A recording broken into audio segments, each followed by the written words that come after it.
Good evening, everyone, and welcome back to Michael Reads. Thank you. Tonight is the final live stream for Seneca's on the shortness of life.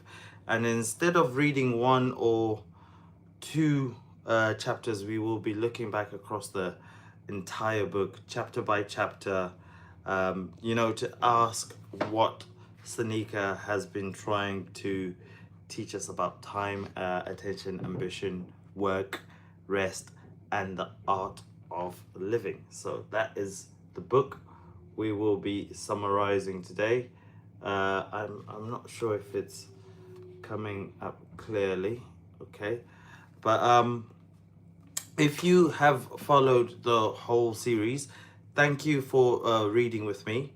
And if you have just found this stream while scrolling, you are most welcome to. This is a perfect place to begin because we are bringing the whole book together. So welcome to everyone. And before we start, please tap the like button and follow me, Michael Reads, for more classic reads and thoughtful discussions, and share this live with someone who may actually need a reminder that their time matters. And in the chat, please tell me what has made your time feel valuable to you recently. So Seneca's central claim is simple but challenging. Life is not necessarily short. We often make it short by giving it away without noticing. So tonight, I don't want us to treat Seneca as someone who must be agreed with at every point. He was, probably still is, a Roman Stoic, writing almost 2,000 years ago with enormous insight, but also real limits. So we will take his ideas seriously, question them fairly, and look for what remains useful in our own lives. So after each group of chapters, I will try to, pause for a little bit, just to find out what your thoughts are. There's no perfect answers here on the channel. We're all learning from these books. We're all going through the experience of learning, and we're feeding our minds. So there's no perfect answers here. This book is about paying attention, not performing wisdom. So I will go through it chapter by chapter, but we will do it in separate different parts of the summary. So part one, the problem, why life feels short. So in chapter one, the complaint is that life is short. So the author in chapter one, Seneca, opens with a complaint we still hear all the time. Life is short. Time moves too quickly, and we never have enough of it. His response is bold. He says, life is long enough if we know how to use it. The problem is not always that our lives are too brief. It is that we allow them to be wasted. So this immediately makes the book uncomfortable for some of the readers because it changes the question from why has life not given me enough to what have I done with what I have been given. So now we should be really careful because some lives are shortened by illness, poverty, violence, injustice, accidents, circumstances, and that nobody chooses. So Seneca's statement cannot explain away suffering, but as a challenge to unconscious living, it is still very powerful. So, do you agree with Seneca's opening claim, or does it feel too harsh? Hello, Prashant Singh. What are we doing here? We are summarizing this book over here on the shortness of life, which we have done a chapter by chapter reading, and it's all laid out in a playlist across the channel. So please take a look. So in chapter 2, Seneca observes that people guard their property fiercely but give away their time freely. We become upset when money is taken away from us, yet we often allow interruptions, obligations, distractions, and other people's demands to take whole entire days. So his point is not that we should not become selfish or refuse to help anyone. It is that time is a form of life. Time is something that once you use it and it's spent, you will never get it back. So when we give it away without thought, we may be giving away something more valuable than we actually do realize. So this chapter 2, feels especially modern. We live with notifications, constant availability, and an endless pressure to react. So Seneca would probably ask, who has access to your attention, and have you chosen that? And then we move on to chapter 3. Being busy is not the same as living. So Seneca sharpens his argument. He distinguishes between time lost in wrongdoing, time lost in doing nothing meaningful, and time lost in activities that do not serve our deepest purposes. So his harshest phrase is aimed at people who are constantly active but not truly alive. They may have full calendars, social lives, careers, responsibilities, yet no real sense of direction. So this is not an attack on effort itself. However, the deeper question is whether our activity reflects our values, whether we are simply moving because stopping would force us to think. So, to you guys watching today, what is the difference between a full life and a busy life? Let me know what your thoughts are, please, in the comment section. And hello, everyone who's tuning in. So then we move on to chapter 4. So even the powerful postpone living.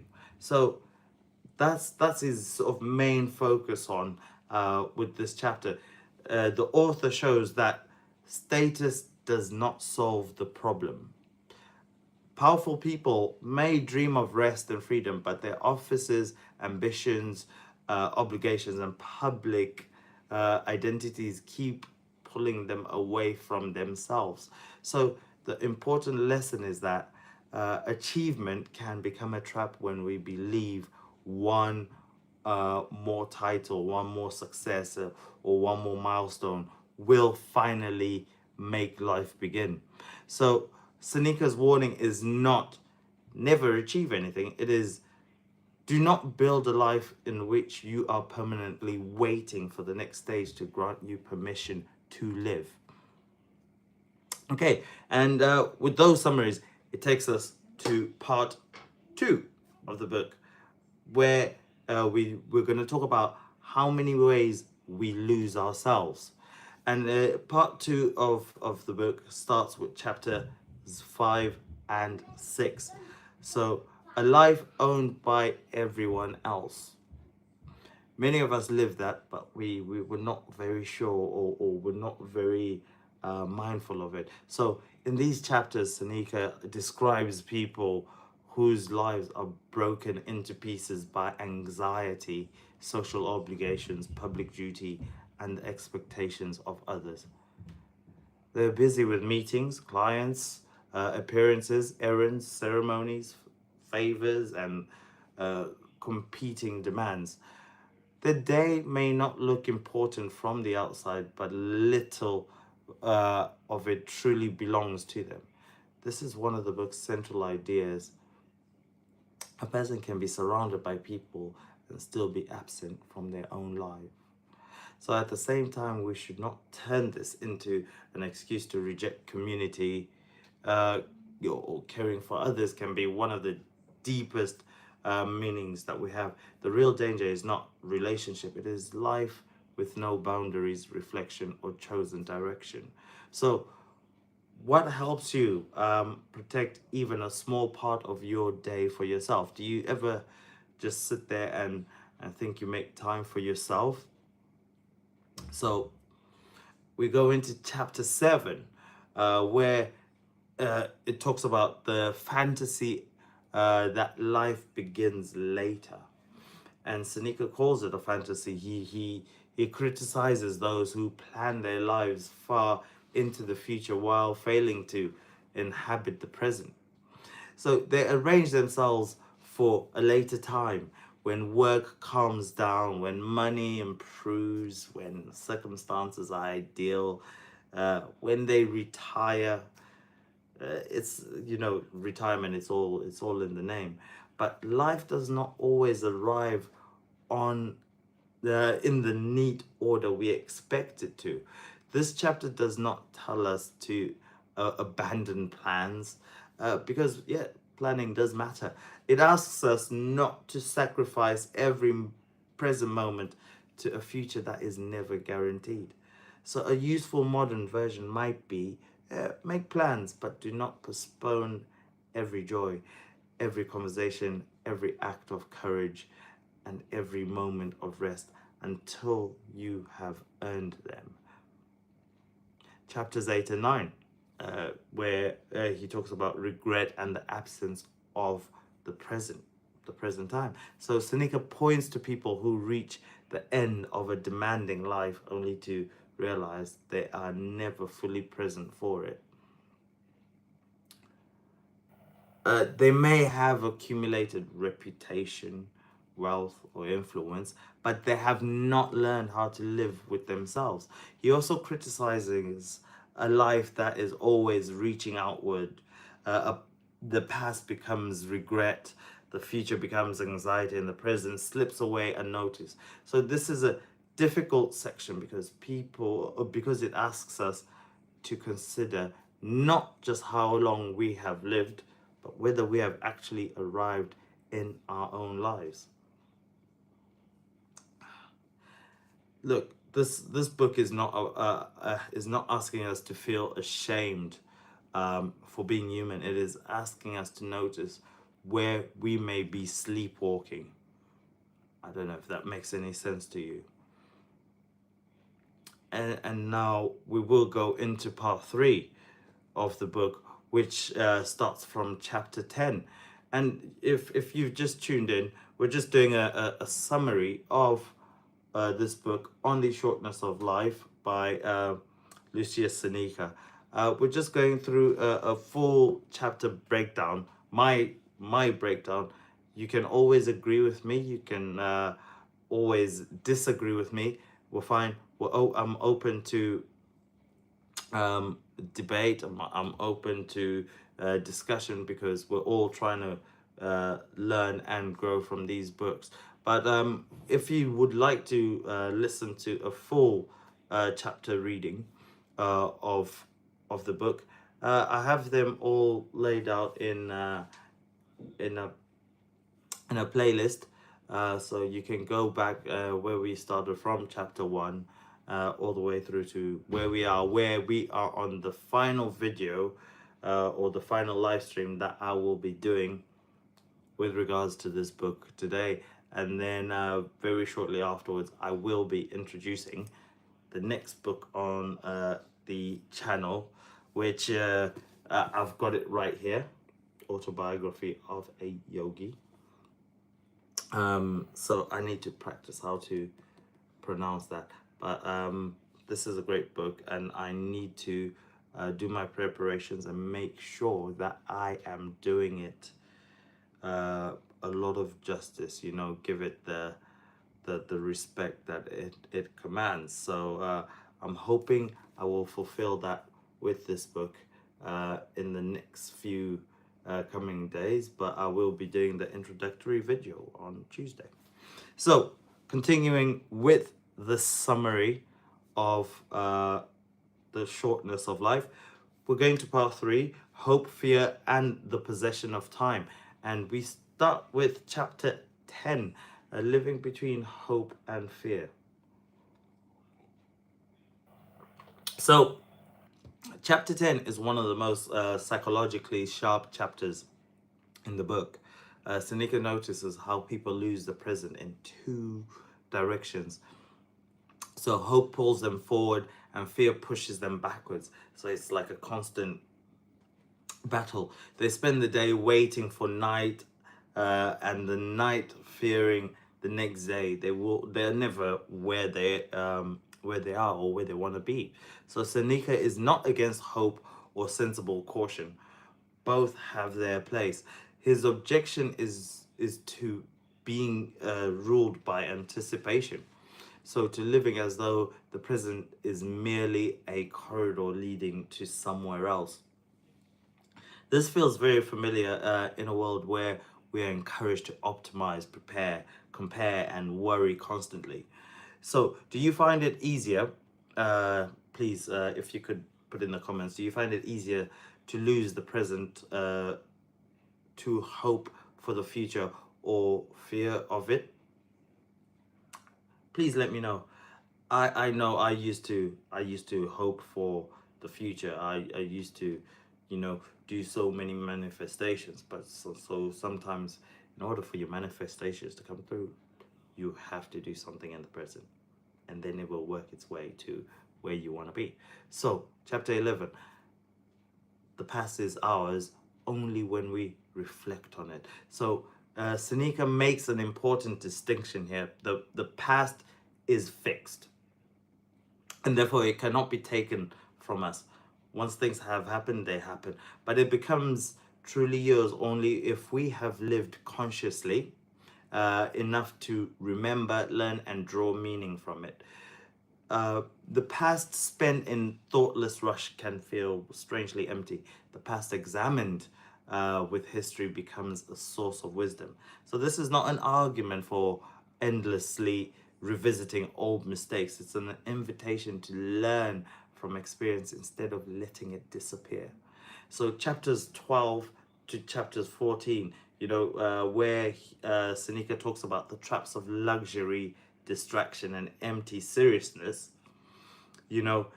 gives some of his sharpest, sometimes funniest examples of preoccupation. He criticizes people absorbed in luxury, spectacle, social status, endless collecting, shallow intellectual display, and hobbies that become substitutes for living.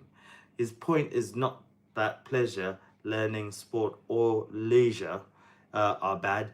The issue is absorption without self-awareness.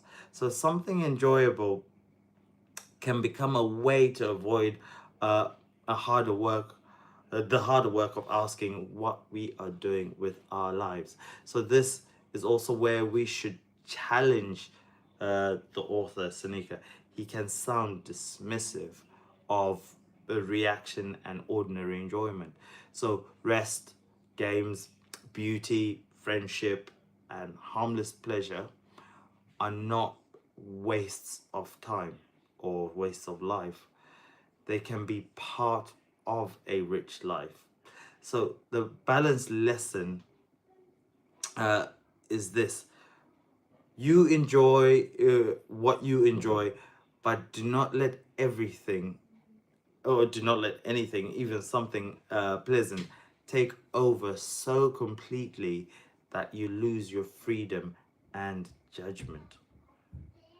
So, what is one activity that genuinely restores you rather than simply helping you avoid your life? Now we're going to part 4, which covers chapters 15 and 16, like what Seneca means by a well-lived life. So, leisure as freedom for the mind. So Seneca begins to describe his alternative. For him, true leisure is not idleness. It is freedom for reflection, moral growth, learning, and a life directed by reason rather than pressure. He believes the wise person is not merely passing time but inhabiting it.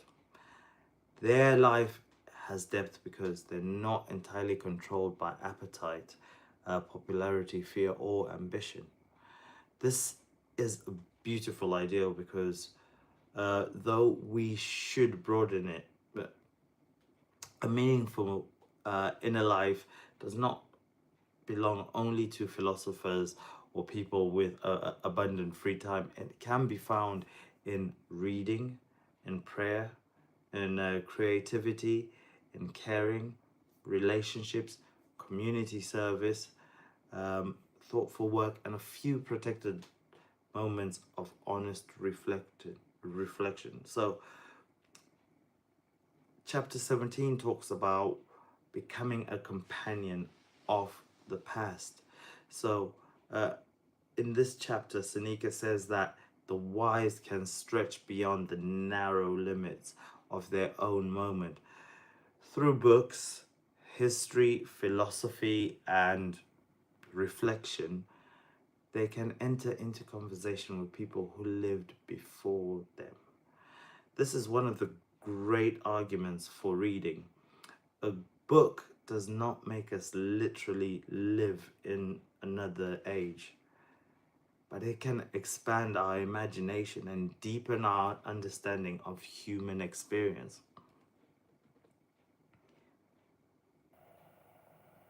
So the past does not give us perfect answers. Its voices carry their own blind spots and prejudices, but reading seriously allows us to learn, disagree, compare, and realize that our present moment is not the only possible way to see the world. So, which writer, thinker, artist, or ancestor would you most like to have a conversation with, and what sort of questions would you ask them? And then we're going into chapter 18, where he talks about the fellowship of great minds.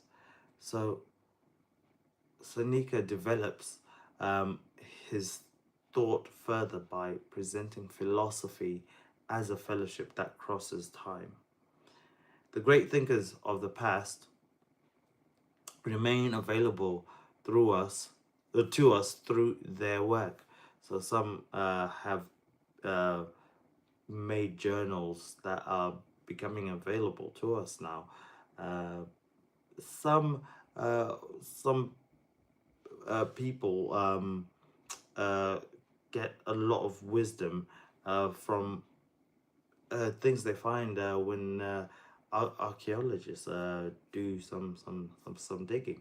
So there's something deeply hopeful in this. When we read well, we are less alone. We encounter people who have wrestled with fear, grief, desire, justice, death, and the purpose long before us. But we should not treat a classical um, uh, a classical education as the only route to wisdom. Uh, Great insight can come from literature, lived experience, family memories, faith traditions, artists, friends, and communities that Seneca himself may not have recognized. So we go into the final part, which is part 5 of the book, the final warning and the final invitation by Seneca. So do not let duty erase your inner life. In chapter 19, Seneca turns directly to a life of public responsibility.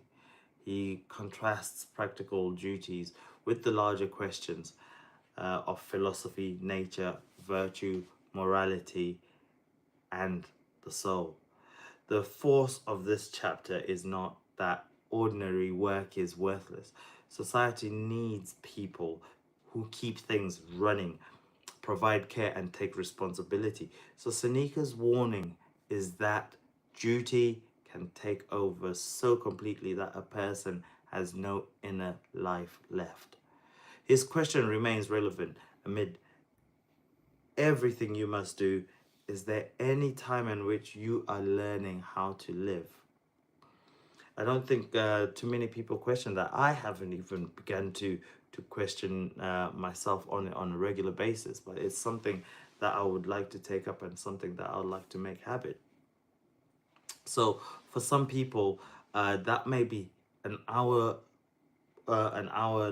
of reading. For others, it may be a walk, a conversation, prayer, journaling, art, or or just being quiet. You know, the form matters less than the act of returning to oneself. So, in chapter 20, which is the final chapter of the book, the final critique of ambition, the final chapter returns to ambition. So Seneca tells us not to envy famous, powerful, or publicly successful people automatically, because success can cost an entire life. Some people strive all the way into old age. Some cannot bear retirement because they have forgotten who they are outside their role. So some prepare for life or even for death without ever truly living.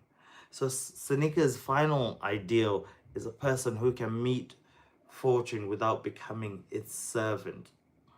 Someone who values conscience over applause, can work without being owned by work, and can live life knowing they have tried to live honorably. So this is a demanding vision, perhaps too demanding at times, but it is a memorable one. So part 6, final, but this is just my final unbiased assessment. What I think the author gets right. So let's finish by giving the book its due. If you just come on to the live stream, that's the book we are summarizing today. Yeah, and this will be our final visit of this book. But at this point in our lives, because all of these books, whenever you do read them, it depends on what season you are in your life. So it could mean one thing to us now. If we're to read it again, maybe in 5 or a decade later, it could mean something else. But it is urging us to find out how we are spending our time and if we're doing anything meaningful and doing things for ourselves. So let's give this book its due, because Seneca understands that time is not just a number. It is attention, it is choice, it is memory, it's relationship and presence. He sees that being busy can disguise emptiness. He sees that status can become a form of captivity. He sees that saying later can become a lifelong excuse. And he reminds us that a meaningful life is not identical to a productive, admired, or wealthy one. So those ideas have survived because they're still true enough to unsettle this. But this book should not be read uncritically. Seneca can be too severe towards ordinary pleasures and ordinary people. He sometimes writes as though anyone not pursuing philosophy is wasting their life. He also had vast amounts of wealth, privilege, and access to leisure that many people never receive. His own life was complicated by wealth and proximity to political power. So that tension does not destroy the book, but it does matter. It reminds us that wisdom is often easier to write than to live. The best reading of Seneca is not one that makes us anxious about every moment. It is one that helps us ask better questions, like, what deserves my attention? What am I postponing? What do I want my life to stand for? So let's give this a worthy send off, because On the Shortness of Life remains one of the great books because it is short enough to return to, but deep enough to keep changing with us. So it does not ask us to abandon work, pleasure, ambition, or other people. It asks us not to become absent from our own lives without pursuing them. Nearly 2,000 years later, in a world of constant alerts, crowded schedules, comparison, and exhaustion, we all know about exhaustion, especially in these days, Seneca's central challenge still lands. Do not merely pass through your life, notice it, choose within it, care for it, and make some part of it truly your own. So, I would like to thank you all for joining me in this final live stream on this book, On the Shortness of Life. So, if you have enjoyed the series as much as I have, please like the stream, follow me on Michael Reads, and share it with a reader, a friend, or a family member who might enjoy these conversations. So if you are watching the replay, leave a comment with the idea from Seneca that stayed with you the most.